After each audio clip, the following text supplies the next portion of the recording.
फोरबो नोंनो होबाय जोंनि जिउआव बासायजानायनि लामाखौ। फोरबो नोंनो होबाय जोंनि जिउआव बासायजानायनि लामाखौ। उदांस्रि उदांस्रि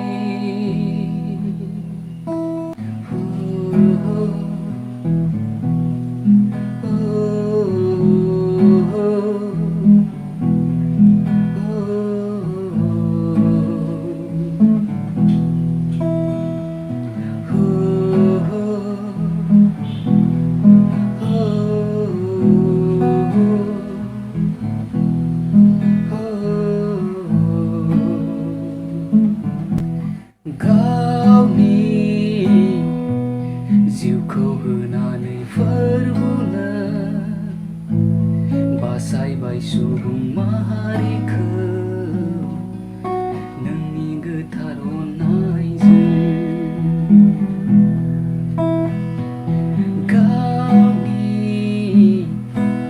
थै बोहैहोनानै फोरबोनो बासायबाय सुबुं माहारिखौ नोंनि गोथार अननायजों।